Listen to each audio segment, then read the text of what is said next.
Olá, graça e paz da parte de Deus. Bem-vindos ao primeiro culto dominical da Igreja Batista da Freguesia, ainda que virtual, mas o primeiro culto. E eu fui incumbido de trazer a mensagem aos irmãos.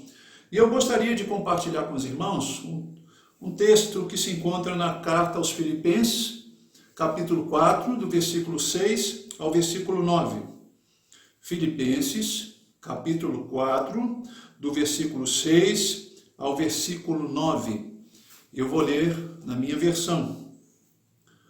Não andeis ansiosos de coisa alguma. Em tudo, porém, sejam conhecidas diante de Deus as vossas petições pela oração, pela súplica, com ações de graças, e a paz de Deus, que excede todo entendimento, guardará o vosso coração e a vossa mente em Cristo Jesus.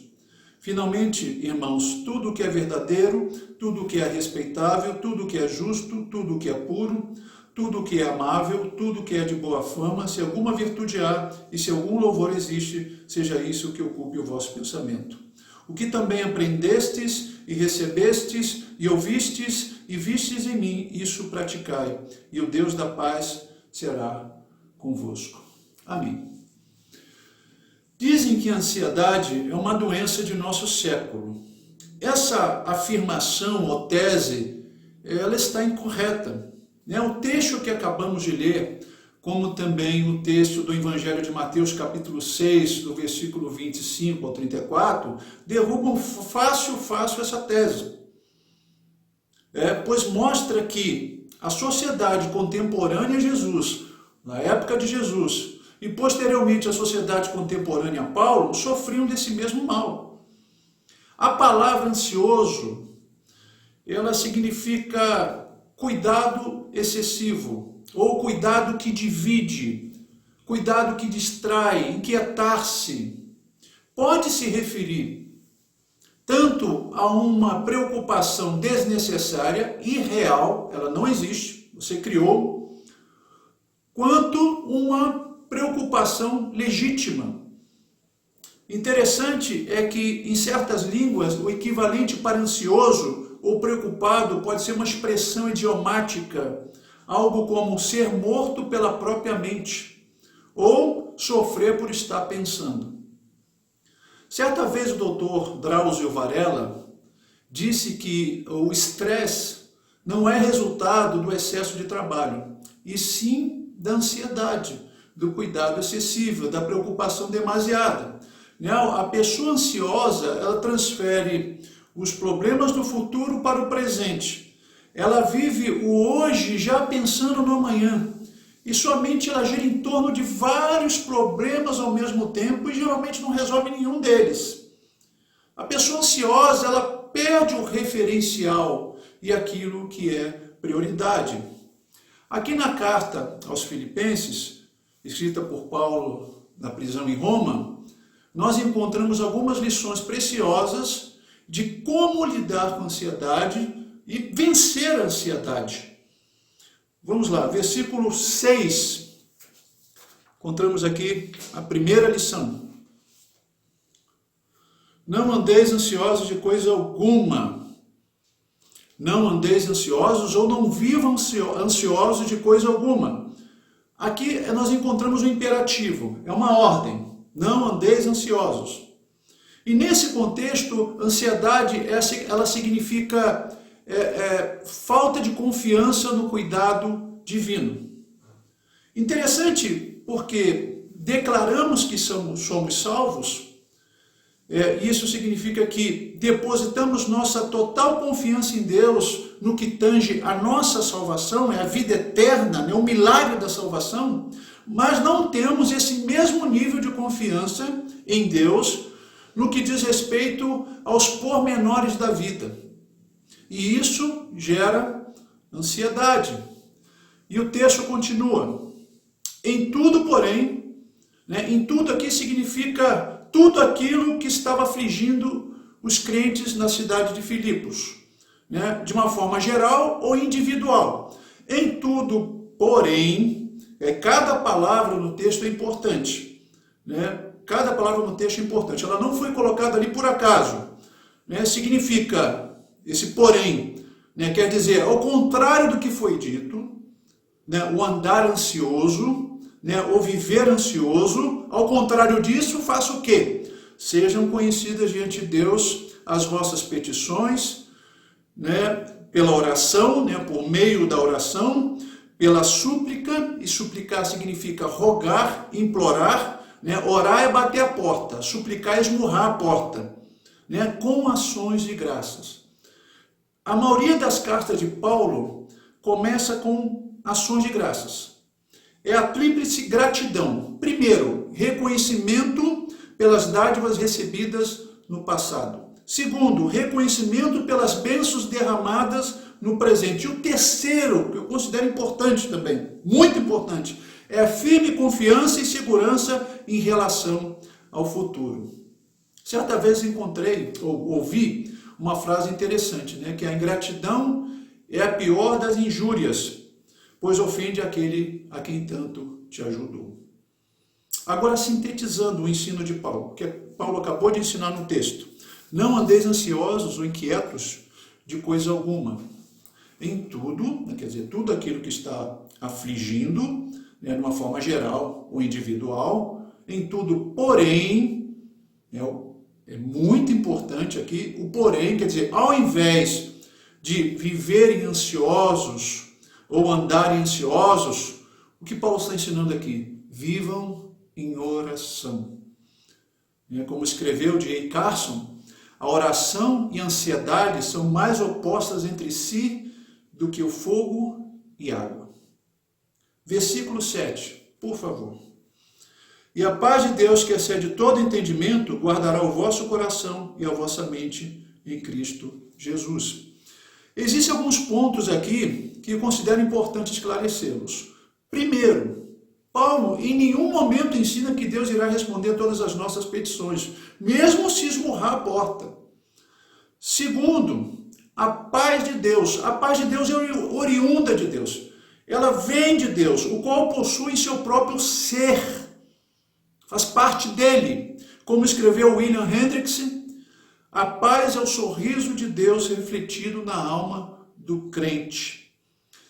Terceiro ponto, excede todo entendimento, ou ultrapassa todo entendimento. Isso significa que a paz de Deus é um mistério? Em parte, sim. Mas o que Paulo está dizendo é que a paz de Deus é algo tão sublime que excede tudo aquilo que podemos compreender. E por essa razão não existe a menor possibilidade, de obter, né, de encontrar, de desfrutar dessa paz por meio dos recursos humanos. Como escreveu William Barclay, essa paz não é fruto de um produto humano, mas é um dom de Deus. E dentro dessa mesma ideia, né, Hendriksen escreveu que a paz fará muito mais por nós do que qualquer planejamento ou cálculo inteligente de nossa parte. Quarto ponto. Paulo utiliza aqui um termo militar, né? A paz que excede todo entendimento, guardará. Esse guardar é um termo militar. Significa pôr uma guarnição de soldados ou um soldado a fim de proteger, guardar ou pôr sob custódia alguém ou alguma coisa. E nós vemos aqui, interessante, a paz quase que personificada, né? Como se fosse uma pessoa. Ele é um soldado que há de guardar nosso coração e nossa mente em Cristo Jesus. Manter o nosso coração e nossa mente protegidos em Cristo Jesus. Quinto ponto. Coração e mente diz respeito ao homem interior. A paz, ela afeta diretamente o homem interior e diz respeito à calma, à tranquilidade vinda da parte de Deus. Por isso, não depende de circunstâncias, de forma alguma. Sexto ponto, em Cristo Jesus. Essa preposição em indica união. E como escreveu Werner, a paz de Deus fará com que o nosso coração inquieto e titubeante tão facilmente assustado ou seduzido, apesar de tudo, permaneça em Cristo Jesus, na luz da sua verdade e na vida de seu amor. Versículo 8. Finalmente, irmãos, tudo que é verdadeiro, tudo que é respeitável, tudo que é justo, tudo que é puro, e tudo que é amável, e tudo que é de boa fama, se alguma virtude há, se algum louvor existe, seja isso que ocupe o vosso pensamento. Bem, eu não desejo ser morto pela minha própria mente. O que eu devo fazer? Resposta de Paulo: você deve ocupar a sua mente. A mente é um campo de batalha. Como escreveu Barclay, a mente humana posa sempre sobre algum objeto. Por essa razão, Paulo ensina aos crentes em Filipos e aos crentes de hoje, que ao invés de refletir e considerar os problemas da vida, eles deveriam, e nós devemos também, considerar e refletir uma ação habitual e contínua, as seguintes virtudes básicas. Aí ele faz uma lista aqui, bem interessante. Tudo o que é verdadeiro, ou oposto daquilo que é falso. Tudo que é respeitável ou digno de respeito, dignificado, honroso, nobre. Tudo o que é justo, o correto e é reto. Tudo o que é puro, imaculado, limpo, moralmente limpo. Tudo o que é amável, e amável aqui significa e pode significar agradável, ou aquilo cuja graciosidade atrai. E tudo que é de boa fama, ou bom nome, de boa reputação, diz respeito às coisas dignas de louvor. E Paulo encerra a lista dizendo: se alguma virtude há, se algum louvor existe, seja isso que ocupe o vosso pensamento. Aqui encontramos um outro imperativo, uma outra ordem. Parafraseando aqui, em outras palavras, se existe alguma qualidade, se existe alguma coisa boa que mereça elogios, receba aprovação divina, seja isso que ocupe o vosso pensamento. Essa lista deveria marcar a vida dos filipenses em suas atitudes e ações, como também as nossas. Versículo 9. O que também aprendestes e recebestes e ouvistes e vistes em mim, isso praticai, e o Deus da paz será convosco. Aqui Paulo fecha. Encontramos mais um imperativo, mais uma ordem. Isso praticai. Aqui Paulo quer dizer o seguinte: o ensino e conduta andam juntos. A doutrina e a prática andam juntos. A teologia e a vida andam juntos. É importante orar? Sim, muito importante. É importante refletir, considerar aquilo que é bom, aquilo que é agradável, aquilo que recebe a aprovação de Deus, aquilo que é digno. Sim, muito bom. E tão importante quanto é aplicar. Paulo deixa claro que Deus não requer da igreja uma vida ou uma fé contemplativa, como um monge ou um eremita. Como ensinou Jesus: buscai, pois, em primeiro lugar o seu reino e a sua justiça. A justiça aqui diz respeito aos princípios que regem o reino, a ética do reino, a moral do reino, e aplicá-la. E continua o texto: e as demais coisas vos serão acrescentadas. Você está preocupado com o seu futuro? Você está preocupado com 2021? Existe algo que está afligindo a sua alma?